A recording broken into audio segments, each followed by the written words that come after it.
To whoever this may impact, sometimes our lives have to be completely shaken up, changed, and rearranged to relocate us where we're really meant to be. Sometimes change feels like loss, transformation is scary, and sometimes, to discover the best version of ourselves, we must let go of absolutely everything holding us down. Welcome to I Missed Me, your new safe space. I Missed Me's purpose is to help people all around the world to come back home to themselves. It is a healing self-growth podcast that encourages people to dive deep into their emotions, heal their traumas, and ultimately love themselves. My name is Mafia Ansures. I am your host, and I hope to be a part of your healing journey.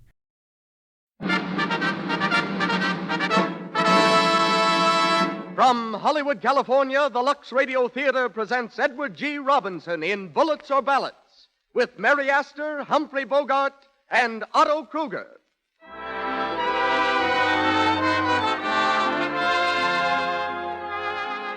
Lux presents Hollywood. Bullets or Ballots? This is the question answered in tonight's play, the vivid drama of a battle against racketeers. Screened by Warner Brothers, you'll hear it starring Edward G. Robinson, Mary Astor, Humphrey Bogart, and Otto Kruger, while our special guest is Frank B. Gumpert, nationally known criminologist. Louis Silvers conducts our music. Now, just a word before hearing from our producer. Your complexion and the care you give it is mighty important to you, isn't it? Then, of course, you don't want to take chances with inferior soaps. You want to be sure the soap you use is non-irritating, really mild. It's nice to know that every ingredient that goes into Gentle Lux toilet soap is tested for extra fine quality, for purity. Now you know why 9 out of 10 screen stars use Lux toilet soap for their million-dollar complexions. They can depend on its gentleness and mildness. You can, too, and that's so important. To your good looks, to your happiness. So I hope you're making Lux toilet soap your regular complexion care. If you haven't a generous supply on hand, put it on your shopping list now. And now, the producer of the Lux Radio Theater. Ladies and gentlemen, Mr. Cecil B. DeMille.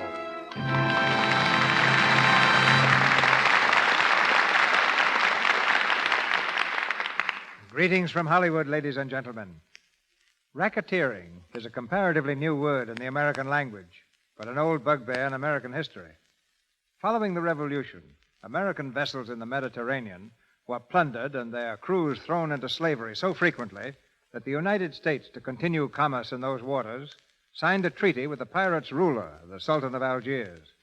Uncle Sam paid $800,000 for the ransom of imprisoned sailors, and for years paid an additional $23,000 annually as a guarantee for future safety, until our Navy, under Stephen Decatur, forever ended this racket of the Barbary pirates. Today's racketeers, dealing in millions of dollars, would scorn the modest sums involved in historical racketeering, and only by militant public resistance, such as that shown in tonight's play, Bullets or Ballots, can America purge herself of these internal parasites.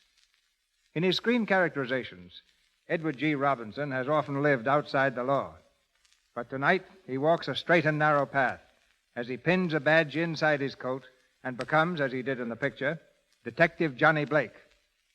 An established air personality because of his own program, Big Town, this fast-talking, fist-swinging favorite is from Warner Brothers Studio and will soon appear in Confessions of a Nazi Spy. In Bullets or Ballots, you saw another brilliant performance by one of the screen's best bad men, Humphrey Bogart, who likes playing villains, and tonight resumes the part of Bugs Brenner. In our glamour division, there's Mary Astor, who brings her loveliness and talent to the role of Lee Morgan. Otto Kruger displays his genius for the sinister and changes only his first name in playing Al Kruger. We raise the curtain now, and the Lux Radio Theater presents Edward G. Robinson in Bullets or Ballots with Mary Astor, Humphrey Bogart, and Otto Kruger.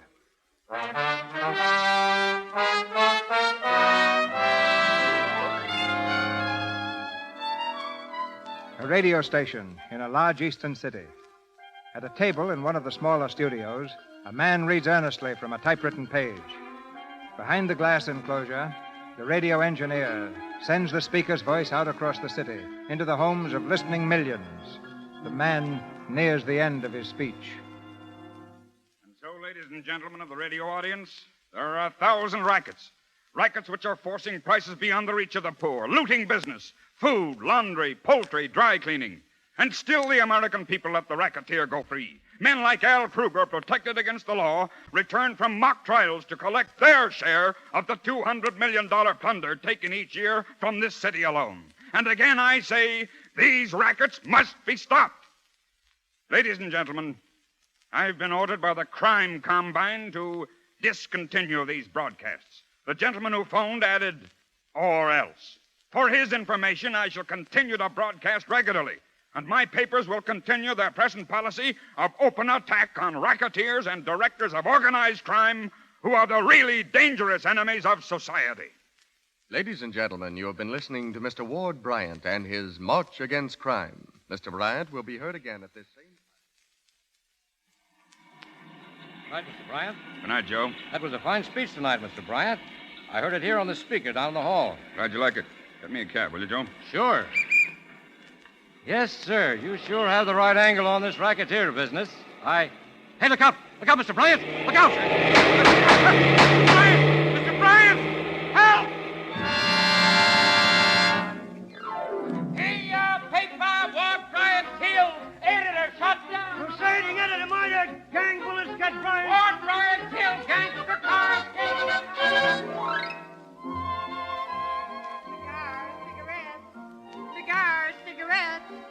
Cigarettes. Who is it? It's me, Miss Lee. Hyman. Can I come in? Come on.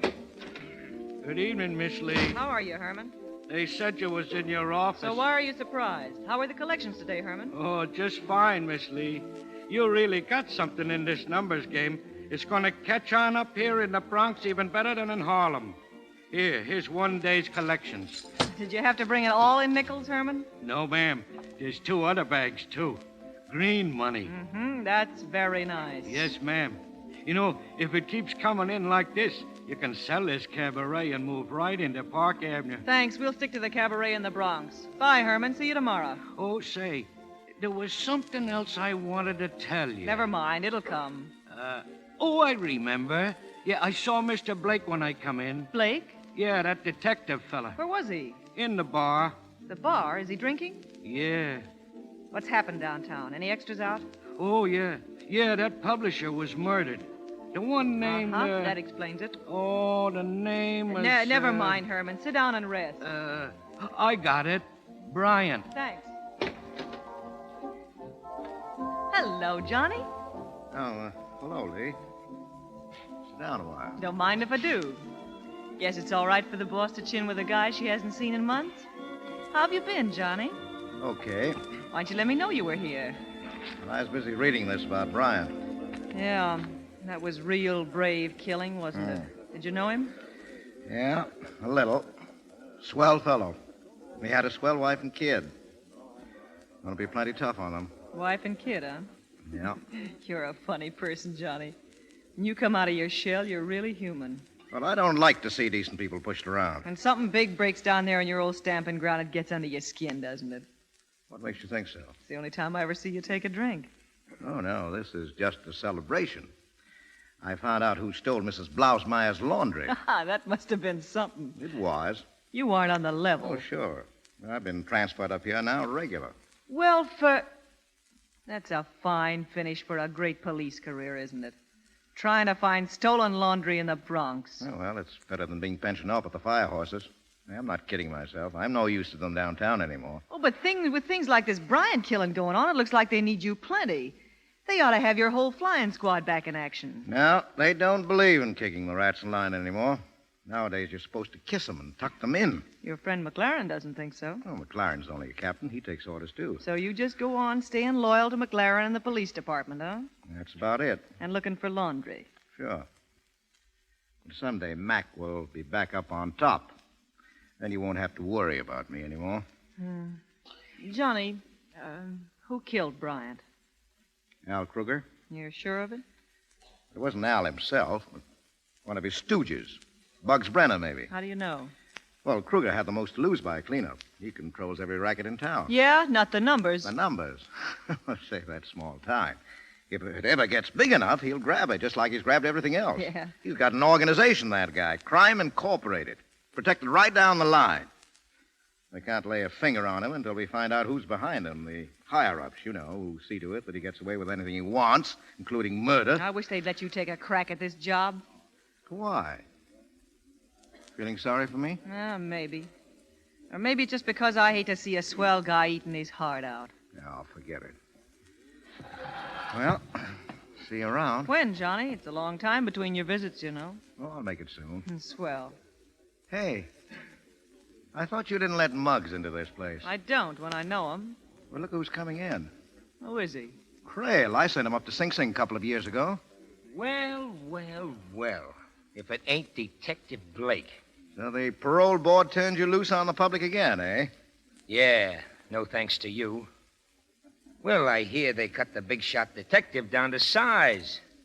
Gee, it must be tough not to be able to kick the boys around anymore and make them tip their hats to you. Yeah, but they still do. To a Bronx flatfoot? Yeah. And as long as I'm part of the force, they'll keep on tipping their hats. Remember it next time. All right, everybody, it's all over. Muggsy, throw that guy out. Music, Harry.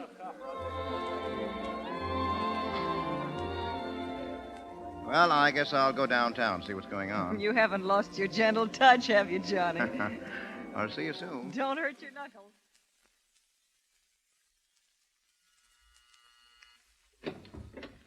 What do you want?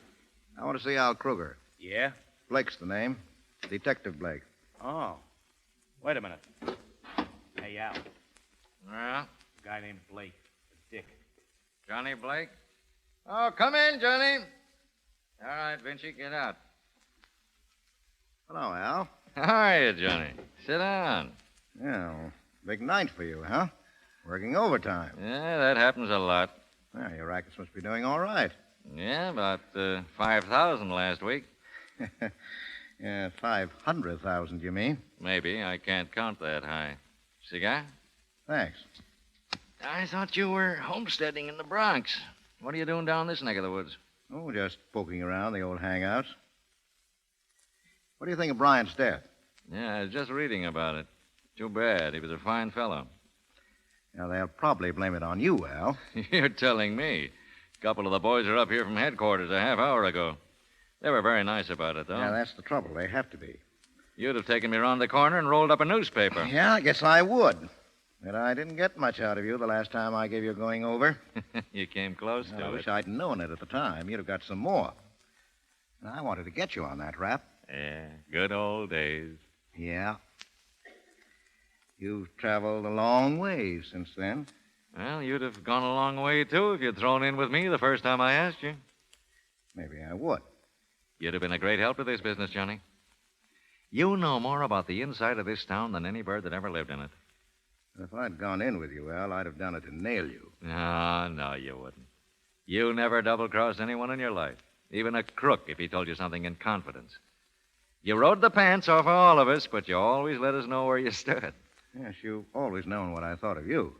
Yeah, you're the only fellow that I'd take it from. Well, I still want you to throw in with me, Johnny. Well, I'll stick with the department. After all the kicking around they've given you? Mm-hmm. You're a chump. All you'll get out of it is a petty larceny pension. I could do more for you in a year than you learn in a lifetime on the force. Well, maybe I'd like to make my money the hard way. Yeah, no. I'll probably still be asking you 10 years from now. If you live that long. Hey, Al, you see the papers about... Hey, what's he doing here? Well, if it isn't Bugs Brenner. How's for getting out of here, Blake? Hold your horses, Bugs. I asked Johnny. Oh, never mind, Al. Bugs hasn't been able to forget the week he spent in the hospital after he took that swing at me. I don't think much of him either. See you around. Oh, I forgot to compliment you, Bugs. Nice, clean job you did on Bryant. What are you talking about? Nothing yet. Good night, Al. Hey, what's he talking about? As if you didn't know, you 10-cent thug. I told you to leave Bryant alone. I didn't know nothing about him. What's the matter with him? Is he dead? Yes, he's dead, and you did it. I pull you off a truck, and you pay me back by taking a chance on ruining $1 million gold mine. Someday you'll get wise to the fact that the strong-arm stuff went out with Prohibition. You're not running liquor anymore. You're in big business. Sit down. Hello? Plaza 95472. That's right. We've just seen the extra, Mr. Kruger. Please come to see us at once. Tonight. Yes, sir. Right away. That ought to satisfy you. Who was it? The big fellas? The first time they've called in 6 months. When they call at this time of night, it means they're going to rake me over plenty. They're liable to pull the props out from under me for this Bryant mess. And if they do, it'll be the last thing that'll happen to me. Hey, Al. Who are these fellas? Who are they, Al? If you knew, you wouldn't sleep much tonight. Now, beat it.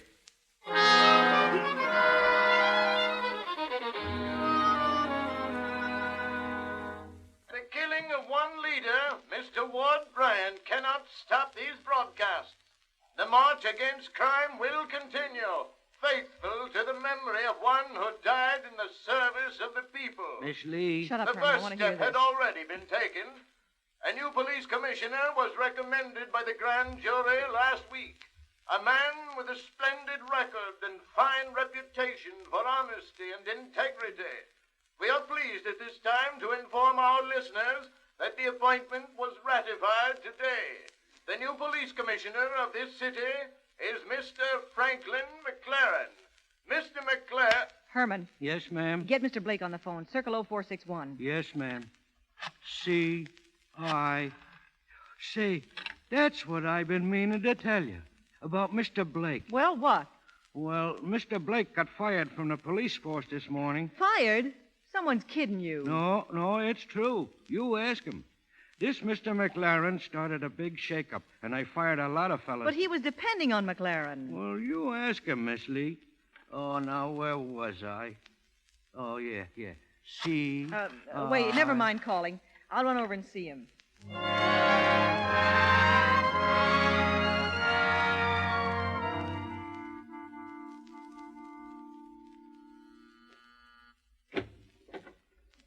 Oh. Hello, Johnny.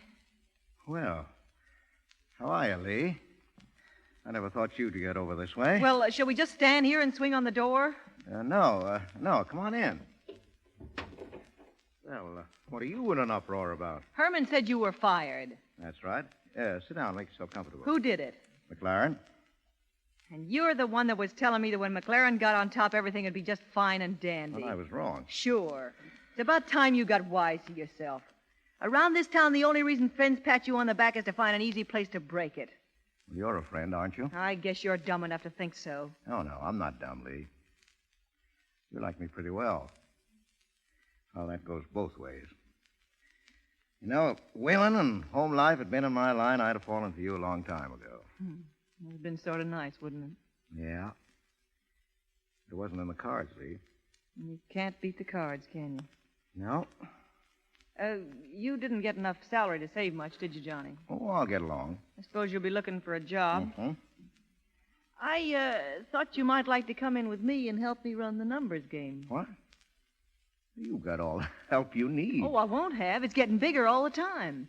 Some weeks it brings in 10 to 12,000. Boy, 12,000? From that penny ante game? Mm-hmm.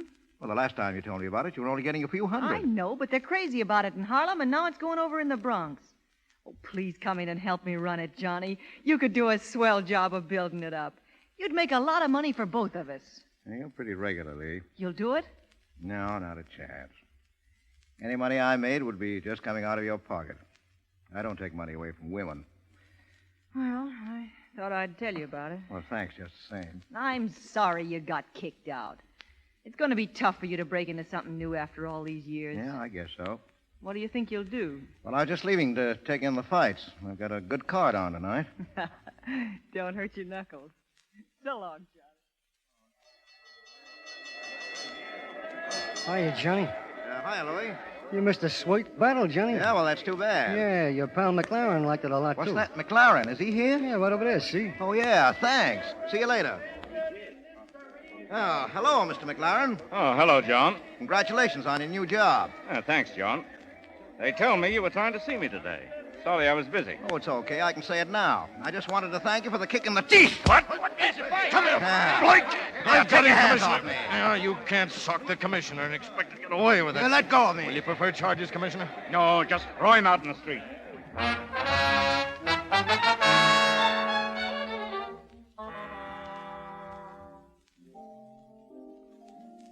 You want another drink, Johnny? Mr. Blake, to you. Sure. Sorry. I'll freshen this one up. Hello, Johnny. Oh, hello, Al. Mind if I sit down? I just came from the fights. Oh, yeah, I saw you when I went in. You don't miss much, do you? It's a habit. How was the main event? They ought to have had you in the ring. That was a sweet punch, Johnny. Now, McLaren had it coming to him.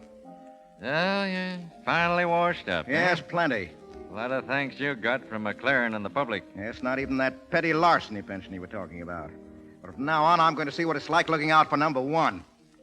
That offer is still open, Johnny. And I'd like to have you in with me. Doing what? Well, I got a hunch we're in for some trouble. With McLaren and that grand jury on a tear, if there's any weak spots in the organization, I've got to find them now. And you'll be the first one to spot them. Now, I want you to look over the whole setup. And the only one you answer to is me. You've got a lot of confidence in me. Yeah? Well, I've heard fellas you've sent to prison say that if you ever made a deal, you'd see yourself dead before you'd back on it. Well, how about it? Okay, Al. It's a deal. Good.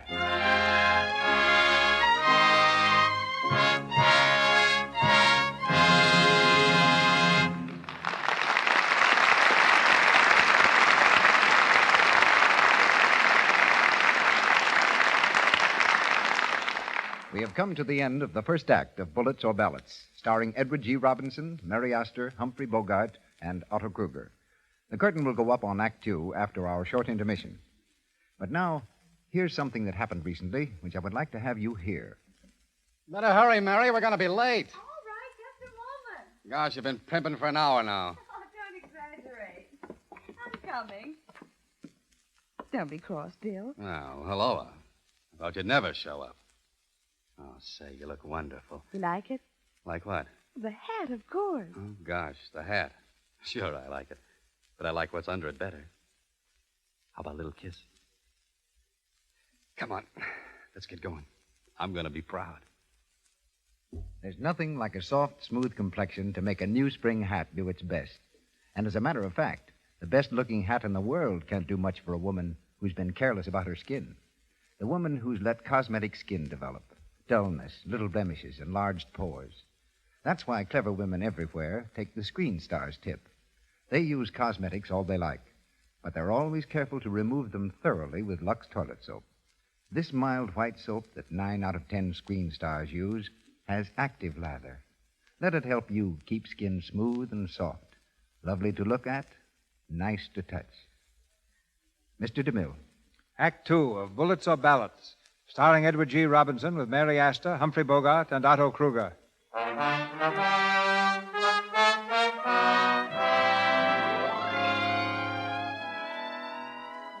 Fired from the police force, Johnny Blake has gone over to the racketeers as a working part of Al Kruger's crime combine.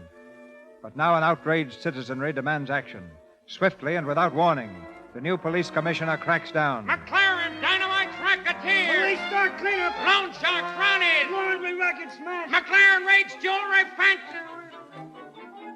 One by one, the rackets fold, and thousands of dollars are turned back to the taxpayers.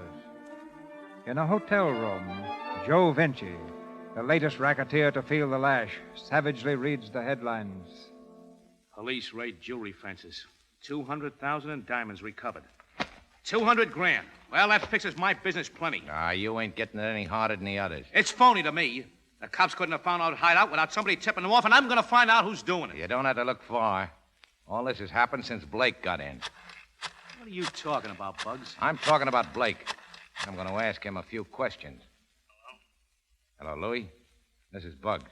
Let me speak to Blake. Well, he ain't here, Bugs. He just drove over to the bank with Al. Oh, yeah? Yeah, when he gets back, I want to see him right away. Sorry. You'll have to move that car. This is a no parking zone. Forget it, copper. This car belongs to Al Kruger. Thanks. Want me to put your name or his on the ticket? You write a ticket for Al Kruger, and he'll tie you that nag of yours upside down. Yeah, what goes on? What's the idea of the ticket, Donlin? What's it to you, Mr. Blake? What's the matter? Afraid McLaren will fire you if you don't get rid of all those parking tags? No, he's already weeded the rats out of the department. You wouldn't like to climb down off that horse of yours for a minute, would you, Donlin? I'll be glad to. Hey, now, wait a minute. Take it easy, Johnny. I'm off. What do you want to make of it? This, boy, you Hey, now, do wait a it. minute. Johnny, cut it, the cop. Try to do it. How's that, Donlin? Slotman wants slivvies, huh? Need a horse to be a cop, do you? You're two-faced rat. This is for the whole force. Rats, huh? Give it to him. Well, if it ain't Johnny Blake. Come on, Johnny. You've had enough work for your fist today. It took two of you to do it, as usual. Shut up. You all right, Donlin? Yeah. Call the wagon. Yeah, call the wagon. Get a whole squad to take me in. Joe, tell Al if he wants me at that meeting on time, better rush a lawyer down for me.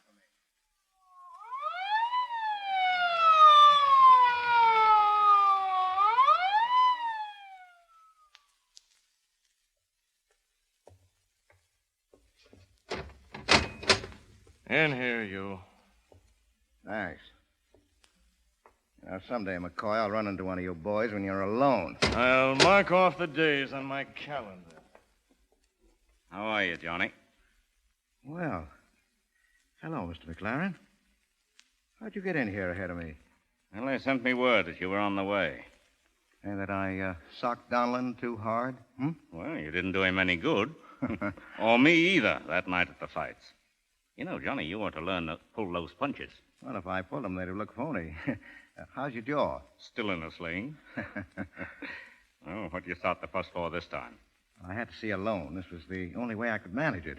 Well, what happens next? I wish I knew. Here's another report. The whole poultry racket, down through names and addresses. Here, this is the plane of a garage, a business headquarters, so forth. Yeah, I'm afraid it won't do much good, though, except for raids. Well, that's good enough for the time being. We've been doing pretty well on your information, Johnny. So I've been reading in the papers.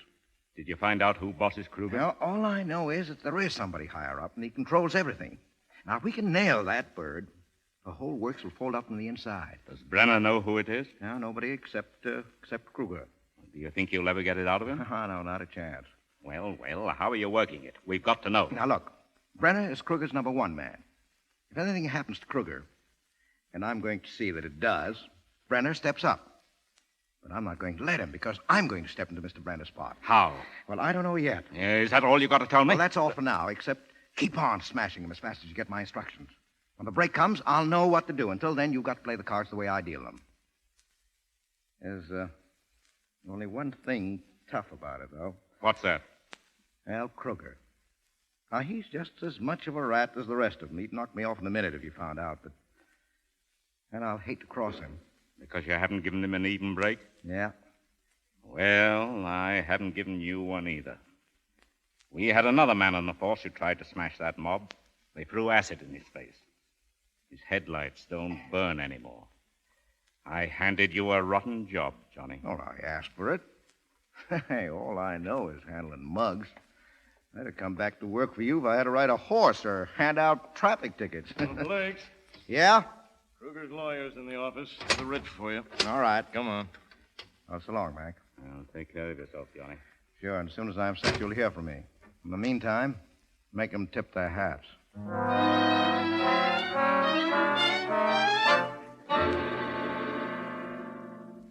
You heard me, Al. Blake. Nobody else but Blake. I tell you, the guy's double-crossing me. Shut up! Now, wait a minit. I said shut up! That means you too, Bugs. I'm running his outfit. Well, Chief, I tell you that all the time. I don't get... Good evening, gents. Oh, thanks for the fast legal service, Al. What's the matter? What is this, a wake? It might be. See in the papers?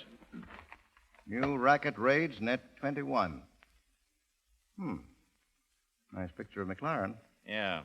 The boys think you're working for him. I'm wondering. I'm not. Bugs, shut up! What have you got to say, Johnny? Oh, sure, Al. I just sold you right down the river. The cops said they were sorry they kicked me off the force.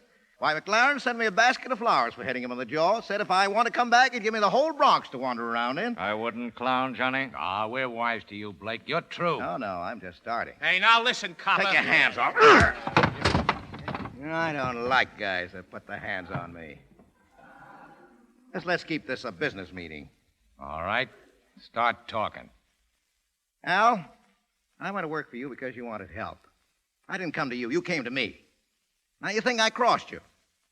Why, I couldn't get a dime a dozen if I handed this whole mob over to the cops, and you know it. You can see now why you need help. Well, and you need plenty of it. Hey, Al, are you going to let this guy talk his way out? Shut up! Keep talking, Johnny. Never fails, does it? When mugs get in the jam, they always start off by knifing each other. Say, I thought you were smart, Al. What would you suggest? Well, let McLaren have his fun. You can't stop him. As soon as he's made a showing, the grand jury will fold up right under him. They always do. You know that. Sure. And meanwhile, we sit back and wind up broke. No, spend your time building up new rackets. So that when McLaren comes up for air, he'll find a dozen more going. Just pull them right out of the hat, huh? No, you just go to work. Quit playing cops and robbers. Stop knifing each other. I suppose you've got a good racket in mind? Well, name it. Sure, I've got one. Numbers. Go ahead. Now, what's the odds against picking the right number out of from 1 to 1,000? Well, 1,000 to 1. That's it. Now, we take the last 3 numbers of the racetrack payoff every day. The suckers try to guess it. And the payoff is 600 to 1. That is, if anybody picks the right number. Now, a lot of people will try to pick that every day if $1 would win them 600. Oh, what are you trying to sell us? That penny ante game Lee Morgan's running up in the Bronx and Harlem? Well, it's so penny ante that she's picking up $12,000 a week out of a few neighborhood stores. Most of the bets are nickels and dimes. Now, 7 million people in this town, and all of them looking for easy money. You just offer them 600 for one and watch this thing spread like a 4-alarm fire. And they won't be playing 1 number apiece. They'll be picking 4 or 5. Now, if you want to control the winning number, you can pay off on racetrack bets and manipulate the totals. Now, all it needs is organization. You get 1 million people buying numbers every day, and this one racket will clean up $300 million a year. Why, it's easy. It's a cinch. 300 million? That's right. Did somebody say something about penny ante? All right, you fellas beat it. Mr. Blake and me want to talk business. I said beat it! Okay, Mr. Kruger. Nice talking, Blake. Now, sit down, Johnny. You know you're a pretty smart guy. Yeah. My mother used to say I was going to be president.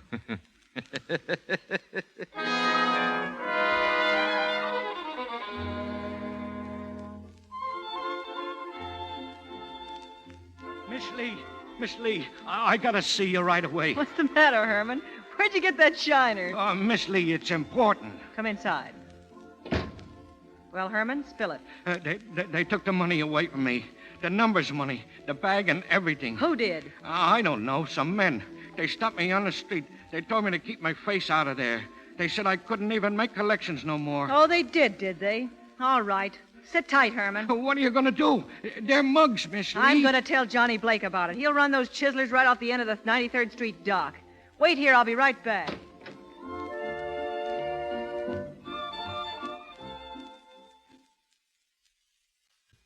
Front boy. Oh, Clerk. Yes, miss? I was told that Mr. John Blake had moved here. That's correct. I'd like to see him, please. My name is Lee Morgan. Oh, I'm sorry, but Mr. Blake isn't in his room. He left just a moment ago. No, thanks. You're very welcome. Evening. Hey, you looking for Johnny Blake? Why, yes, I am. My name's Brenner. Maybe I can help you. I gotta find him right away. Hey, ain't you the Lee Morgan who runs the numbers game in the Bronx? Yeah?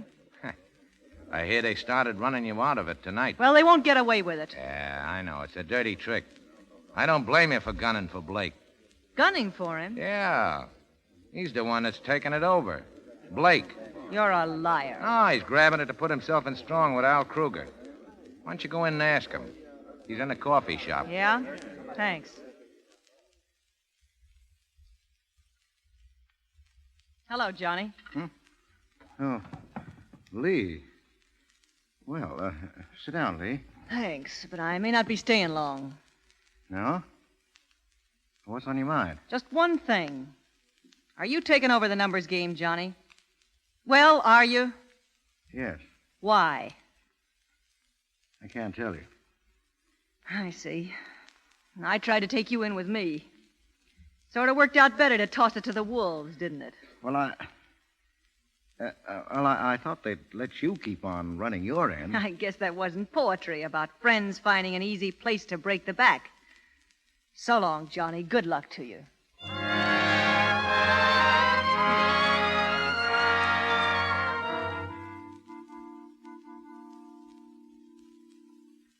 $20, $30, 40,000 and one makes 41,000. That's your cut, Johnny. Oh, thanks. Hey, that's not so bad. Yeah, you earned it.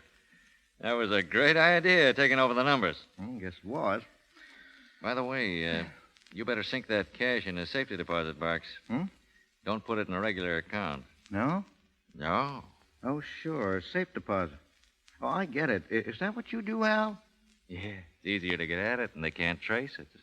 Well, you and the bosses must have had to take over a vault. I don't know where they put theirs, but they're plenty happy. Hey, how about meeting him sometime? Not a chance. I'm the only one that knows who they are, and I guess they want it to stay that way. I suppose you can't blame them. Well, good night, Al. Right. Oh, say. What would happen to him if you got lost? Well, pick someone else and keep on going. Brenner, huh? No. It would probably be you. Me? Yeah. They think you're the best man I've got. You wouldn't want it, Johnny. The top job, but it's the last one a guy ever holds. There's only one way out. That's the payoff for helping them, huh? Yeah. But don't worry about getting it. I don't intend to get lost. Oh, sure. Well, good night. Good night.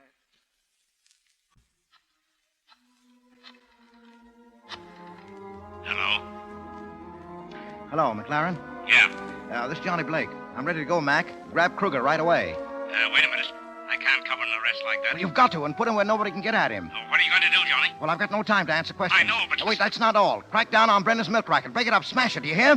Whatever you say. Well, thanks, Mac. You'll hear from me later. This is the last move.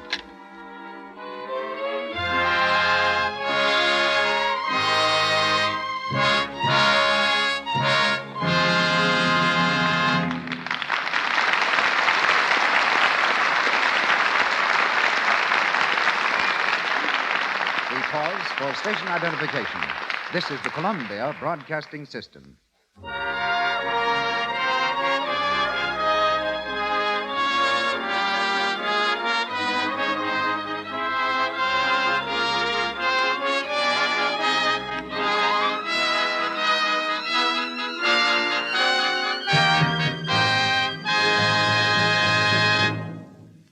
We've ended the second act of Bullets or Ballots, and our stars bring us Act 3 shortly. It's intermission and guest time now, but first, a suggestion. Screen stars use Lux toilet soap to help care for million-dollar complexions. They use it as a bath soap, too, because it has active lather that leaves skin fresh and fragrant. Here's what Joan Blondell says. Use Lux toilet soap as a beauty bath. It's the best way I know to protect daintiness. You'll love it. Are you enjoying the luxury of a daily beauty bath with this white, gentle soap screen stars use? You'll love the delicate, clinging fragrance it leaves on your skin. You'll be sure of daintiness. Now, our producer.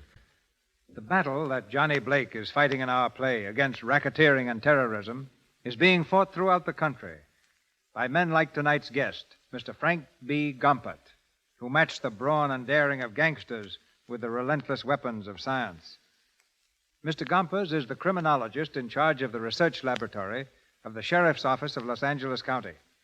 He's a policeman who fights not with machine guns, but with microscopes, has a degree in law, is a master of sciences, and a doctor of philosophy. He's been technical director of several movies dealing with crime and has worked on some 8,000 cases, hundreds of them murders. As a 20th century Sherlock Holmes, Mr. Gompert, tell us just how do you do it? Well, we have to deal in chemistry, ballistics, physics, toxicology, and handwriting, Mr. DeMille. No one man can be outstanding in all fields. But a laboratory, combining experts in each field, can come pretty close to solving any crime. To me, one of the outstanding values of our laboratory is not its power to convict the guilty, but to free the innocent. Hundreds of times, evidence that might have otherwise convicted a perfectly innocent man, when examined in our laboratory, has freed him of every suspicion. I know that you're perhaps the nation's greatest expert in solving crime with the evidence of human hair. And while you might have some difficulties with me, what can you learn from those whose tresses are a bit more abundant? You'll do fine, Mr. DeMille, as long as you have a single hair left on your head. From that single hair, we can usually learn a man's approximate age, his environment, the places he visited recently, his type of employment, his personal habits, and frequently, his race. We can also learn a dozen things from a cigarette. A cigarette? Yes. Anybody who smokes a cigarette reveals secrets through the saliva that remain on the end, even though many months have elapsed since it was smoked. Saliva tells us to what blood group the man who smoked the cigarette belongs. There are 20 blood groups with which we deal, and often we can eliminate 19 out of 20 suspects by a blood grouping test. I can see it's getting harder and harder to commit murder. Not to commit it, but to get away with it. But while we solve crimes, the public can do far more than we can do in preventing them. Don't be intimidated by the threats and boasts of racketeers. Every time you surrender, you betray not only yourself, but your neighbors and your community. At the first sign of a threat, get in touch with your local authorities. And now, ladies and gentlemen, just to prove what an ordinary piece of evidence may reveal, I gave Mr. Gompert a coat which I wore sometime yesterday. He examined it and is now going to tell exactly what he found out about me from that coat. You're sure you want me to go through with it? Yes, of course I do. We really don't have to, Mr. DeMille. Backing out, are you? Okay, Mr. DeMille, you asked for it. I took your coat and last night beat out all the dust. Here's what it told me. Yesterday morning, you took a walk with a brunette between the ages of 20 and 25. An actress, probably a star. You stopped at Hal Chester's flower shop, bought an orchid, had lunch at the Brown Derby, and ate, among other things, a shrimp cocktail. Later, you went from there... No, thank you. That's plenty. But don't try to tell me you learned that from my coat. You probably followed me. Sorry, you're wrong. Here's how it was done. A few black hairs on the coat told me the lady's age, and a preparation on the hair revealed she had something to do with acting under powerful lights. I guessed she was a star instead of an extra because the face powder also found on the coat was very expensive. You were walking. Because if you had been riding, the powder would have been differently placed. It was in the morning because that particular powder will not look well on a brunette at night. You went to Hal Chester's because I found pollen from a cymbidium. That's a terrestrial orchid. And Hal Chester's is one of the few shops carrying it. You went to the Derby because I found a tiny spot of sauce used for a seafood cocktail. And it contained a trace of herb, which I won't name, because the chef at the Derby claims that it's part of his secret shrimp recipe.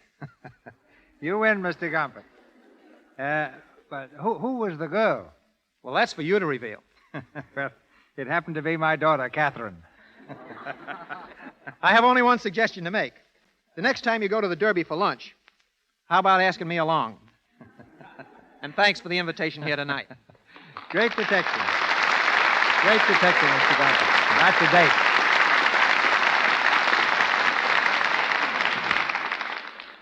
Edward G. Robinson in Bullets or Ballots with Mary Astor, Humphrey Bogart, and Otto Kruger.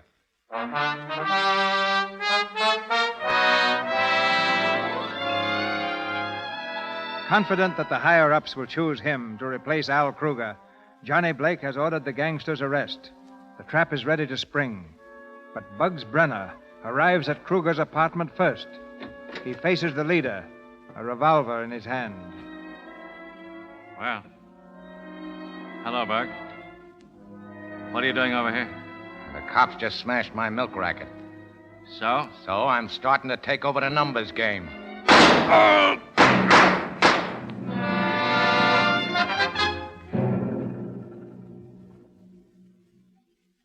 Al Kruger slain. Racketeer found dead in hotel room. Who is it?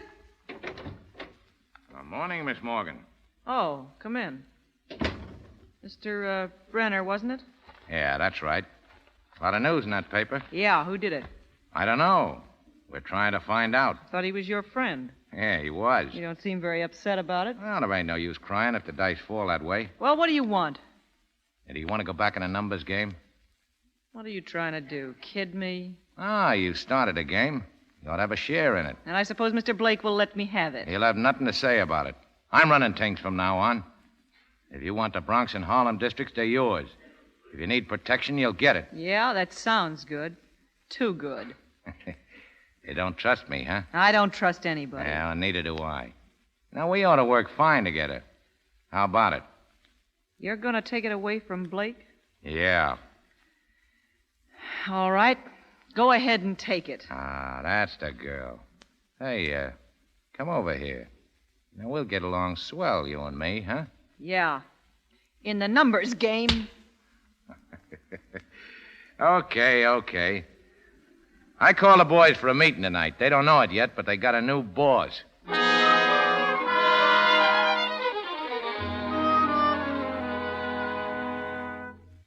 Now, we'll find out who got Al sooner or later. But we ain't got any time to waste worrying about it now. The question is, do I run this business from now on, or don't I? It's all right with us. But the bosses may have something to say about it if we ever hear from them. I'll take care of that. Why didn't you ask Blake in on this here meeting? Because he ain't going to be so important from now on. He's the one that sold Al on sitting back waiting for McLaren to run down.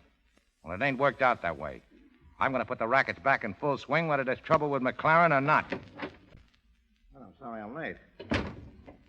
Are you holding an election, boys? It's already been held. Oh, and you're it, I suppose. Yeah. You got any objections? Oh, a few. Now, what's the first one? Well, the job was given to me. What? When? You. The bosses called me in 2 hours after the news broke. You expect us to believe that? Well, I told them you might have a few doubts, but I couldn't persuade them to come down here and prove it. Hey, who are they? Did Kruger tell you? No.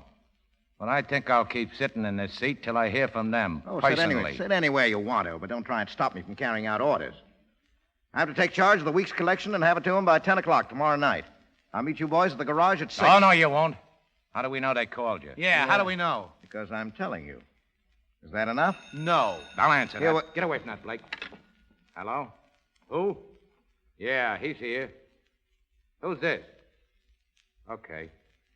It's for you, Blake. Who is it? They wouldn't say. Well, excuse me, gentlemen. Hello? Hello. Is this John Blake? That's right. We'd like to see you, Mr. Blake. Al Kruger told us you could be trusted. When would it be convenient for you to come? Well, name your time. Shall we say 7 this evening? Sure, where? At the Oceanic Bank and Trust Company. I see. Ask for Mr. Thornback, the president. Oh, yes, well, thanks. I'll do that. Goodbye. Well, I'm sorry I have to run, boys, but I know you'll excuse me. I've got an appointment with the bosses. So long.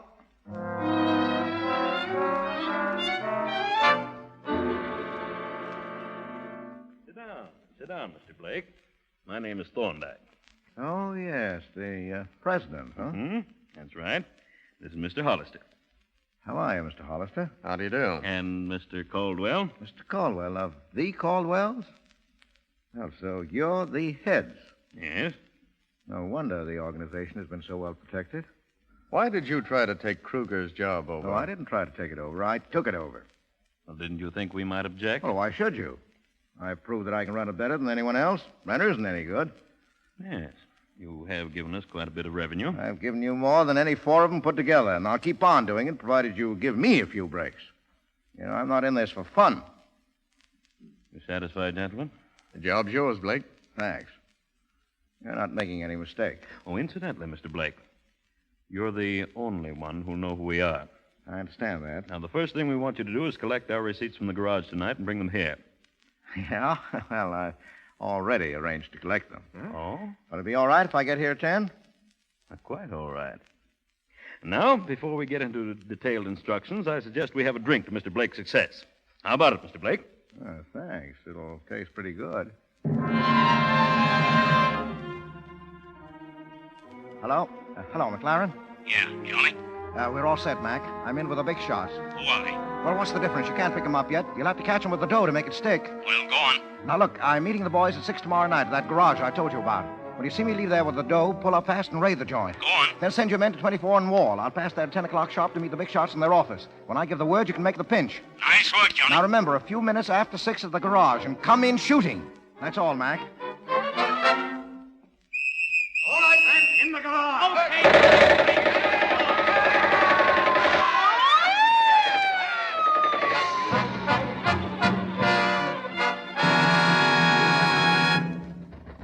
Just a minute. Hold your horses. Hey, let me in. What's the idea of coming in the back way, Bugs? The cops are after me. Has Blake been here? No, what's happened? Nothing, except that he's done what I always said he was going to do. Put the whole crowd in a spot for McLaren. They got everybody except me and Joe. Raided the garage. Wait a minute. Johnny was... He worked with the police? Oh, he's been working for them the whole way, and now I'm going to pay him off. I'll get him if it's the last thing I do. Hello? Lee Morgan. Is Bugs better there? Who's calling? Tell him it's Joe. Oh, I'm sorry. I haven't seen him. He said I could reach him there. I'm sorry, but he's not... Wait a minute. Give me that phone. What's the matter Give with it to you? me. Hello? Hello, Bugs. This is Joe. Yeah? Go ahead. I found him, Bugs. Blake? Where? He's hiding out. 1124 East 18th. 1124 East 18th. Yeah, it's an old private house. There's a back stairs leads right to the door of his room. Okay. Thanks, Joe. Bugs, what are you going to do? I'm going to pay Mr. Blake a visit. Wait, now listen, Bugs. Get away from that door. Bugs, please, Get away wait a from minute, there, I Bugs. say. Oh, Johnny. Oh. Hello, information. Listen, I want the number of a house at 1124 East 18th Street. Yes, hurry, please.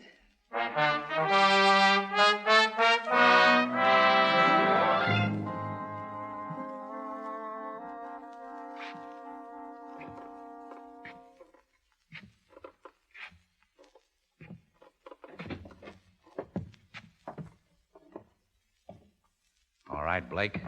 You can stop right now. Who's that? Who's down there? Bugs. Your old friend Bugs. Yeah, I hear you're making a trip out to see the big fellas, Johnny. Yeah. Yeah, in a hearse.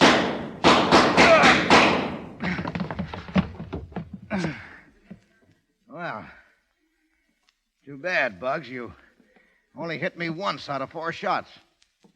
I guess I did better with only 2.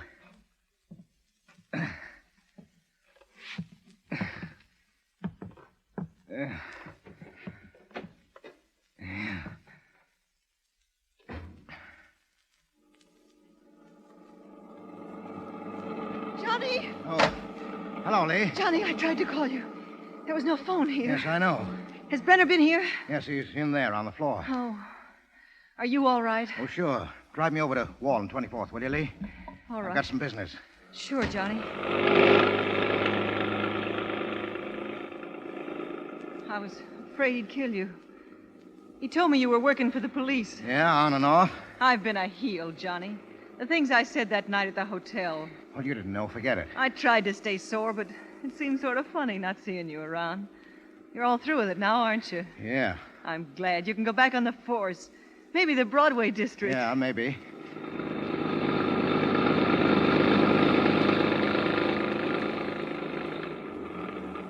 Oh, here's where I get off. Thanks, Lee. Thanks. You sure you're all right, Johnny? Oh, sure. Run along. I'll wait for you. Oh, no. You'd have to wait too long. Thanks for the lift. You're racist, Lee. I'll remember that. Will you? Good night. Night, Johnny.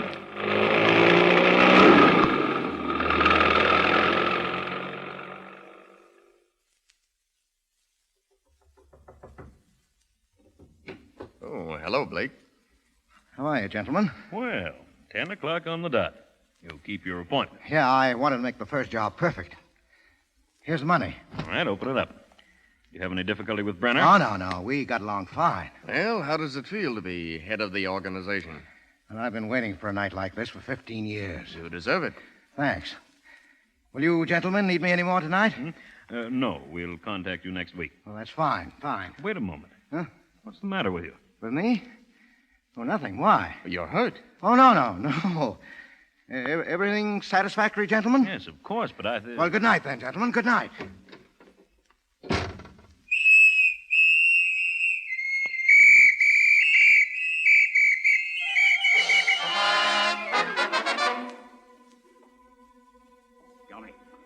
Johnny, are you all right?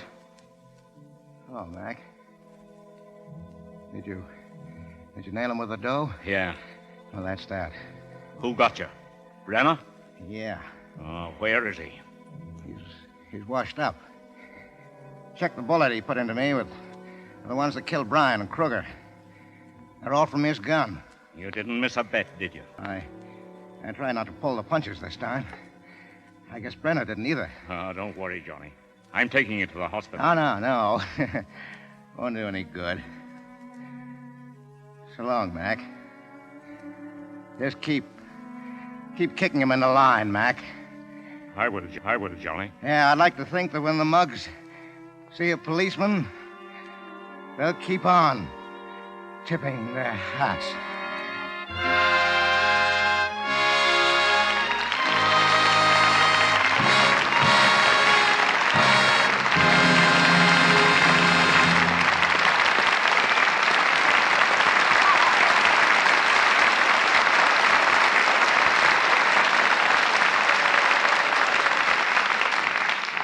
A life and a play end together. And now the late Johnny Blake becomes Edward G. Robinson. And Lee Morgan is once again Mary Astor. And here's a question, Mr. DeMille, that I've been waiting for a long time to toss at Mr. Robinson. Yeah? Don't you ever get tired of dying, Eddie? Of being Hollywood's favorite bullseye? Well, I don't mind being bored by a bullet, Mary, if the results don't bore the audience. But I'll admit it's a distinct relief to be able to die occasionally on the side of law and order, as I did tonight in Bullets or Ballots. But how did you like the story? Well, speaking as Lee Morgan, not so much. You just about ruined my life by dying. But speaking as Mary Astor, well, Eddie, I've learned that anything connected with the name Lux must be good. I found that out years ago when I started using Lux soap. Anyone who's at all fussy about her looks knows that Lux soap is about the nicest, most dependable complexion care there is. I guess I'm like most actresses in Hollywood because I'm never without it. Incidentally, Mr. DeMille, the last time Eddie was on this show, didn't I hear him promise you a job on his own program, Big Town? He certainly did. He even gave me a name. I was to play Benny the Bomber. That's the last I've heard about it. Well, the truth is, I haven't had a spot lately for a torpedo. Besides, I don't think you'd be much of a pineapple juggler, Mr. DeMille. Well, then, couldn't I play a detective sometime? No, sorry, no experience. Well, couldn't I take some lessons from Mr. Gompert? Say, I might have an opening on Big Town at that. Oh, thanks, Eddie. Thanks. Hey, do you mean it? Why, of course. You send that Mr. Gompert around sometime. He sounds like a great bet. Oh, and remember, keep tipping your hat. Good night, Mr. DeMille, and don't give up. I'm sure you'd make a perfectly lovely Benny the Bomber. Thanks, Mary, and good night. So long, copper.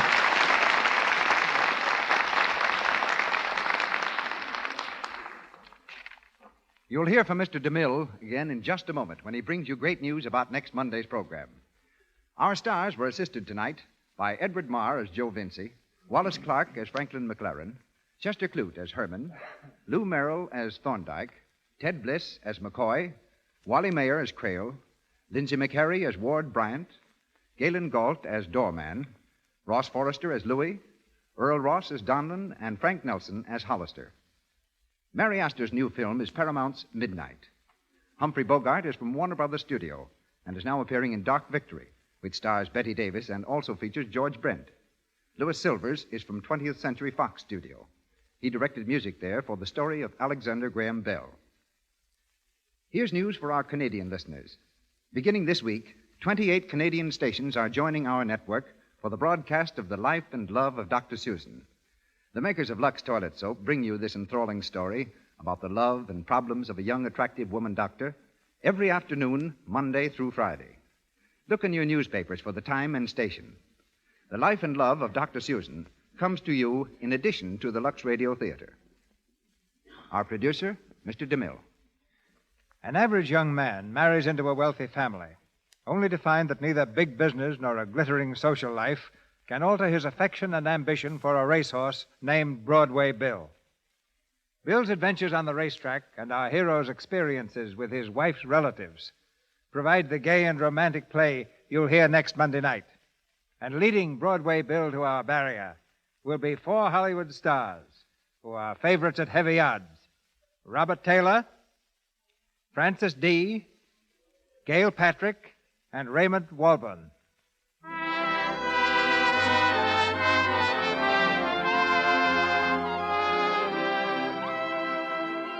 Our sponsors, the makers of Lux Toilet Soap, join me in inviting you to be with us again next Monday night when the Lux Radio Theater presents Robert Taylor and Francis D. in Broadway Bill with Gail Patrick and Raymond Walburn.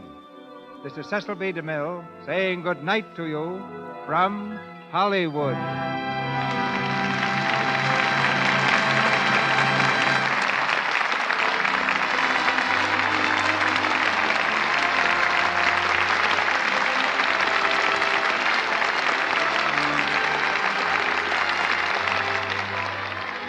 announcer has been Melville Ruick. This is the Columbia Broadcasting System.